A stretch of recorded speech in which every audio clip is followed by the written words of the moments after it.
Malam itu, ketika lentera-lentera koridor mulai padam dan seluruh istana seolah ditelan kabut, jenderal yang kembali ke kamar pribadinya dengan langkah berat, punggungnya tegap, namun bahunya menurun bukan karena umur, melainkan karena beban yang tak pernah ia bayangkan akan menghambat hatinya sendiri. Putrinya memilih jalan yang menghancurkan kehormatan keluarga. Ia menutup pintu perlahan, menatap sejenak lukisan mendiang istrinya, lalu duduk di meja kayu besar. Tangannya yang biasa memegang pedang kini menggenggam bulu pena, dan matanya menyala dingin kala memandang gulungan sutra kosong yang menunggu kata-kata perintah. Di dalam dadanya ada dua hal yang bergumul. Kebanggaan seorang jenderal yang tidak akan ditertawakan oleh bangsawan lain, dan kasih seorang ayah yang tidak ingin putrinya tersakiti oleh dunia. Namun malam itu, kebanggaan menang tidak sepenuhnya karena kegaisan, melainkan karena ia percaya inilah cara untuk melindungi keluarganya dari hinaan selanjutnya. Ia meraih pena, mencelupkannya ke dalam tinta, dan menulis dengan huruf tegas setiap goresan seperti palu yang mengetuk wibawa. Kata-katanya dingin, formal, tak memberi celah belas kasih. Atas perintah Jenderal Yang, demi kehormatan dan masa depan keluarga, Wei Han yang didapati menodai kehormatan Putri Lin Na dengan hubungan terlarang, ditetapkan sebagai tahanan wilayah. Jika Putri Lin Na tidak menyetujui salah satu calon pangeran yang dipilih keluarga yang untuk menikahinya dalam waktu 3 hari sejak pemberitahuan ini, maka Wei Han akan dieksekusi secara resmi di halaman depan istana, sebagai contoh terhadap siapapun yang melanggar tata krama dan kehormatan keluarga. Keputusan ini final dan tidak dapat diganggu-gugat. Saat menulis kata-kata itu, dadanya berdegup kencang. Ia tahu kata-kata itu kejam, terlalu kejam, tetapi di matanya itu adalah cara paling cepat untuk menuntaskan babak hina yang baru saja menimpa nama besar yang, di balik rasa marah, ada logika kasar yang berpikir, jika dunia melihat keputusan tegas ini, maka gosip akan padam, reputasi kembali terkendali, dan Lin Na entah rela atau tidak akan dipaksa tunduk demi keselamatan keluarga. Ia menutup gulungan, membubuhkan cap keluarga dengan tangan gemetar, lalu memanggil kepala pengawal dengan suara yang bukan lagi sekadar perintah. Itu perintah akhir seorang panglima. Liu Feng datang tergopoh, wajahnya pucat. Malam sebelumnya ia masih ingat tatapan Lin Na di taman, tatapan yang menyayat, namun di hadapan Jenderal Yang, ia menunduk. 报告，将军。 Jenderal yang menyerahkan gulungan itu ke tangan Liu Feng, matanya menatap tajam, menuntut kepastian. 今晚把这个带给我女儿，指给她，告诉她，她有3天时间选择其中一位王子。如果她拒绝，我将执行这个决定，适用于魏汉。 Liu Feng menggenggam gulungan sutra itu, segel keluarga masih menempel tebal di ujungnya. Ada suatu kepedihan yang tak bisa disembunyikannya. Ia tahu bagaimana Lin Na menangis di malam hujan. Ia juga tahu bahwa Wei Han bukan penjahat, hanya seorang yang mencintai, namun tugasnya adalah menjaga nama keluarga. Perintah adalah perintah.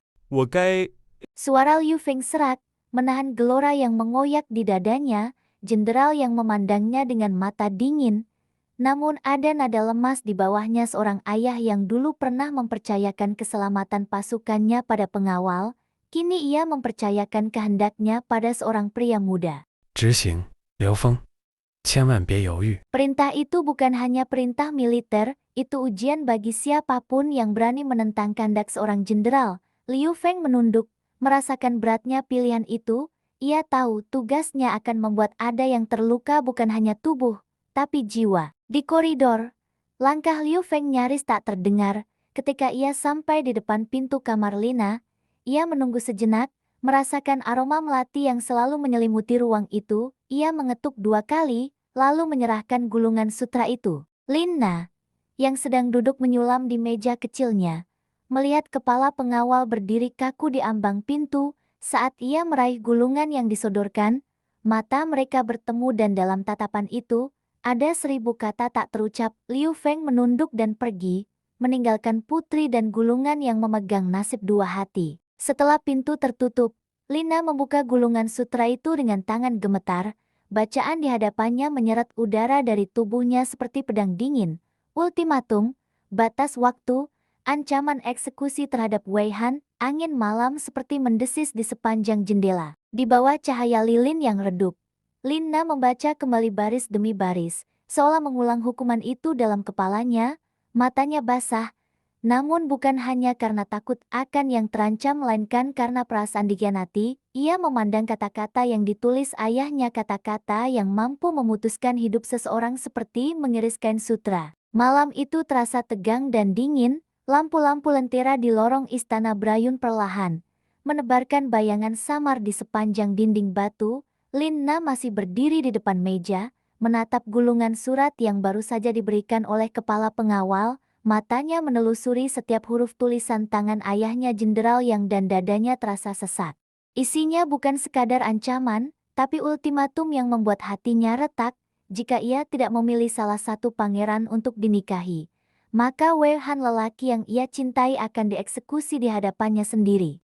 Tangannya gemetar saat menggenggam gulungan itu, namun bukan amarah kepada ayahnya yang menguasai pikirannya, melainkan kepada seseorang yang membuat semua ini terjadi, Liu Feng, orang yang telah melaporkan pertemuan rahasianya dengan Wei Han.